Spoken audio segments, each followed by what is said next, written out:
Welcome to The Explainer. Today, we're diving into something incredibly ambitious. We are going to decode thousands of years of epic history, monumental architecture, and some truly legendary rulers.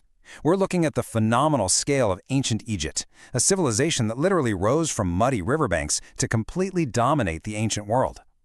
Let's get right into it. Now, to really wrap our heads around how this monumental civilization came to be, we have to start with this famous quote from the so-called father of history, Herodotus. He wrote, "Egypt is the gift of the Nile." And honestly, he hit the nail on the head. As we'll see today, without this massive, life-giving river, the towering pyramids and the sprawling empires we're about to explore, they simply wouldn't exist. So here is our roadmap for today. Number 1, the gift of the Nile. 2, uniting the two lands. 3, age of the pyramids. 4, the New Kingdom Empire. And finally, number 5, the eternal legacy. Okay, Section 1, the gift of the Nile, where it all began. You know, every epic story needs a setting. And for Egypt, geography was absolutely destiny. Long before the pharaohs, way before the pyramids, our story actually starts around 30,000 BCE with nomadic hunter-gatherer societies. Over thousands of years, these groups grew a lot more sedentary. By 9000 BCE, cultures like the Fayum A were thriving just by domesticating animals and fishing. And then by 4000 BCE, you've got the El Omari culture building these circular homes with plastered mud walls. Society was literally laying down its roots. So what was the engine driving all this early settlement? It was the annual inundation. Every single summer, the Nile River would flood. And when those waters finally receded, they left behind this incredibly thick layer of rich, fertile mud all across the valley. This crucial geographical gift meant early farmers could actually grow wheat, barley, and flax in what's otherwise a pretty harsh desert environment. It basically made Egypt one of the first true agricultural powerhouses in human history.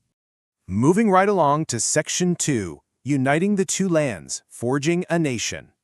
So how exactly do scattered farming settlements turn into a centralized political powerhouse? It's actually incredible how fast culture and writing accelerated right before this nation was officially born. Around 3500 BCE, we start seeing the very beginnings of mummification. Fast forward to 3200 BCE, and the hieroglyphic alphabet is invented to keep records. And then the massive shift. Around 3150 BCE, a ruler named King Narmer officially brings the divided territories of Upper and Lower Egypt together into one single nation. Picture this. Before unification, you basically had two totally distinct, contrasting identities. Down in the south, you had Upper Egypt, which was symbolized by the white Hedjit crown. And up in the north, by the delta, you had Lower Egypt, symbolized by the red Deshret crown. And here's where it gets clever. To symbolize the ultimate merger, and really to prove they were the undisputed rulers of these newly combined territories, the pharaohs started wearing what's called the pshent. It was literally just a physical stacking of the two crowns on top of each other, denoting total sovereignty over the two lands. And this unified central authority, it was exactly what Egypt needed to kickstart its next great era. All right, Section 3, Age of the Pyramids, Monumental Builders. Okay, so we're entering the Old Kingdom, which is this golden era of unprecedented bureaucratic efficiency, where rulers literally started writing their legacy in stone. But here's the thing, pyramid building didn't just happen overnight. It was totally a process of trial and error. It started out with the mastaba, which were just simple, flat-topped tombs. Then, this brilliant architect named Imhotep had the crazy idea to stack these mastabas on top of each other for King Djoser. That created the Step Pyramid, which is the world's oldest surviving stone monument. Finally, after a few literal collapses along the way, King Sneferu perfected the smooth-sided shape with the red pyramid. Which brings us to a mind-blowing number, 20.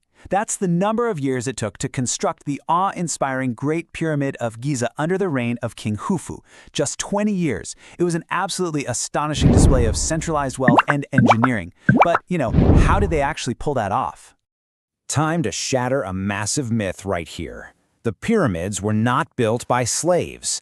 The work was actually done by paid experts and off-season peasant farmers who were doing their civic duty during the Nile's flood season. Monument building actually offered a rare chance for upward social mobility. These workers were directly compensated by the state, and incredibly, laborers on the Giza Plateau were provided a beer ration 3 times a day. Seriously, imagine getting a portion of your daily paycheck in beer. Let's move to Section 4, the New Kingdom Empire, the apex of power. Let's fast forward a bit past the collapse of the Old Kingdom. Following a period of foreign occupation by a group called the Hyksos, Egypt forged a highly professional, virtually unstoppable military force, and this led to explosive geopolitical dominance. Almost the first kicks things off by securing the borders.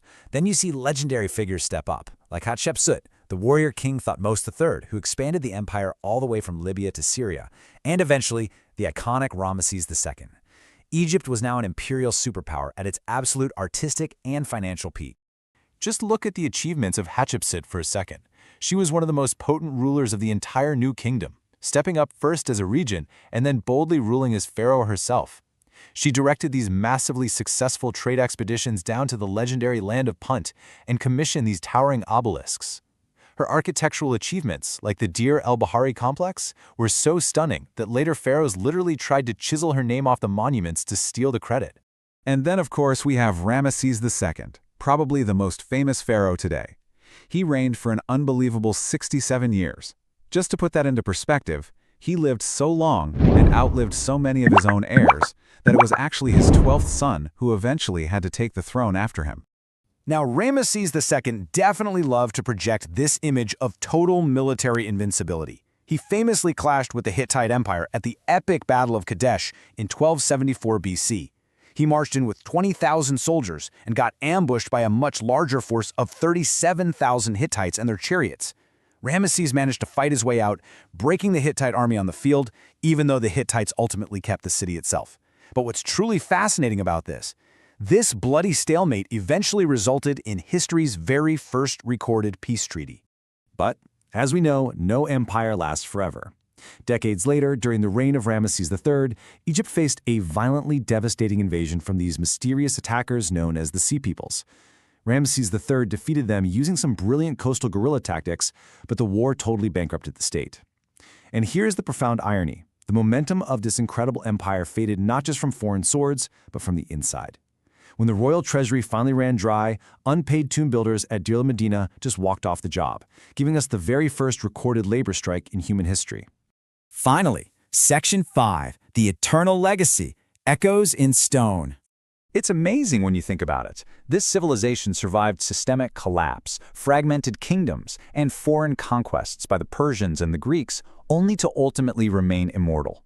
Even thousands of years after the last pharaoh, the legacy of the Nile just refused to be buried. In 1799, a French soldier stumbles upon the Rosetta Stone, which finally unlocked their dead language. In 1922, Howard Carter shocked the globe by uncovering the pristine tomb of King Tutankhamun. And today, right now in the 21st century, modern Cairo still celebrates this heritage with grand parades moving ancient mummies to state-of-the-art museums. The culture is still incredibly alive today.